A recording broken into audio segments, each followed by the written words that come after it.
Bonsoir mes amis. Je m'étais mis en contact avec un architecte installé au Maroc, à Zaguri, qui me proposa de m'embaucher dès que j'aurais passé mon diplôme d'architecte qui approchait.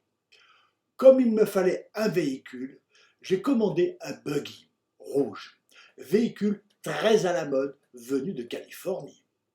Il était construit sur une base de coccinelle Volkswagen et idéal pour se promener sur le sable ou dans le désert.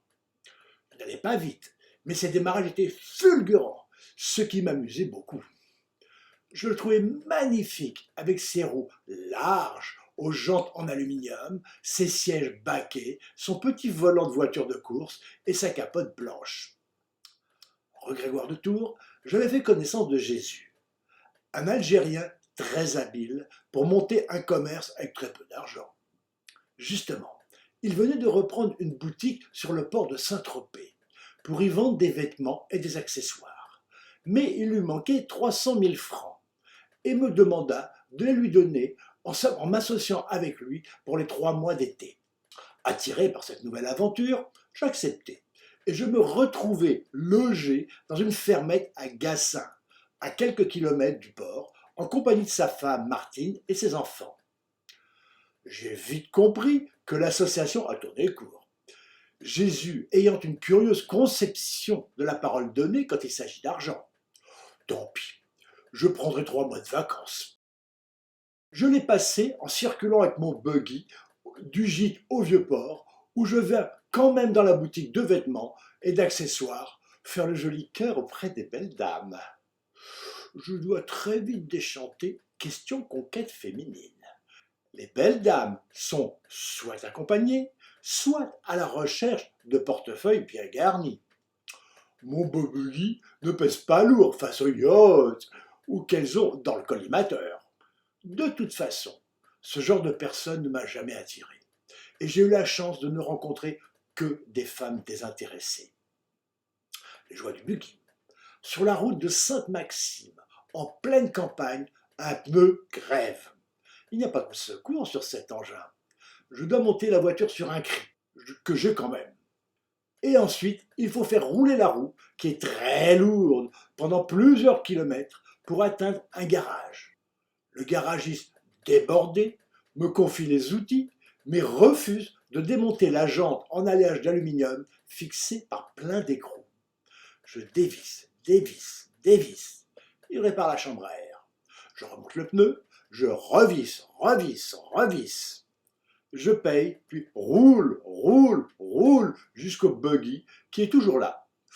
Ouf, ça se paye l'originalité. Un jour, dans la boutique, je vois entrer Nicole, que je connais de Paris. Elle est amie, ou plutôt sert de dame de compagnie à une très riche japonaise. Aki est mariée à un banquier anglais richissime qui la laisse vivre sa vie à sa guise. Nicole me présente. J'ai tout l'air de lui plaire. Elle a bien 15 ans de plus que moi. Mais comme beaucoup d'Asiatiques, elle ne le paraît pas. Elle m'invite à lui rendre visite. En fin d'après-midi, je me rends dans les parcs de Saint-Tropez, un lieu très fermé réservé aux plus riches. J'annonce ma visite au poste de garde qui filtre les indésirables et après un parcours au milieu de très belles propriétés, j'arrive à une des plus somptueuses au bord de la mer. Elle m'offre un repas succulent et bien arrosé de grand vin. Puis, après m'avoir fait fumer des choses dont on ne doit pas parler, on entame une folle partie amoureuse où s'expriment pleinement les charmes de l'Asie et tout particulièrement du Japon. Après, repu, apaisé, mais l'esprit confus et dans le vague, je reprends la route de Gassin en pleine nuit. Les phares éclairent mal la route cahoteuse. Dans la brume qui emplit mon cerveau, je vois les virages se jeter sur moi férocement. Je suis content d'arriver enfin à bon port. J'ai bien cru ne jamais y arriver. Aki partait peu après pour Venise, d'où elle m'appelle à la boutique. Elle m'invite à la rejoindre. Youpi! Je pars le lendemain matin et traverse toute la péninsule italienne dans mon engin bruyant. J'y arrive sans encombre à la tombée du jour. Après avoir laissé le buggy au parking, je prends le Vaporetto, le bus aquatique qui permet de se déplacer sur le Grand Canal. La nuit est complètement tombée et les bâtiments sont éclairés par une pleine lune resplendissante. C'est magique. J'ai l'impression de remonter le temps. On arrive place Saint-Marc. C'est extraordinaire. Les mots sont bien petits et insuffisants pour décrire l'émotion que provoque cette ville et son architecture que je connaissais déjà à travers mes études. Je me rends à pied à l'hôtel où elle est descendue.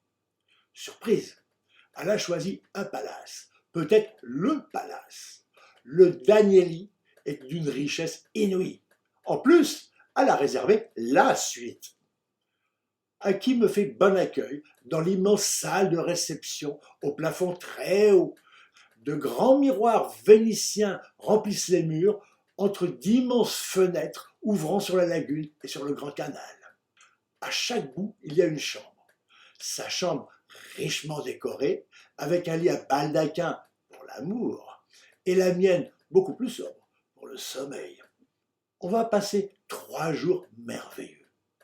Promenade dans les petites rues, visite d'églises, distribution de grains de blé aux pigeons sur la place Saint-Marc, avec un ou deux perchés sur ma tête ou sur mes épaules. Grande fête avec défilé de gondoles richement décorées sur le Grand Canal. On y assiste aux premières loges dans une gondole qu'elle a louée. Visite des verreries de Murano. Un conte de fées. Mais c'est moi, Cendrillon. De retour à Paris, j'espérais la revoir. Mais pour elle, je n'avais été qu'un passe-temps d'été. Elle n'allait pas se commettre avec un jeunot, un gigolo. Son côté profondément égoïste et égocentrique, commençant à m'insupporter, je ne l'ai pas trop regretté. Retour à Saint-Tropez.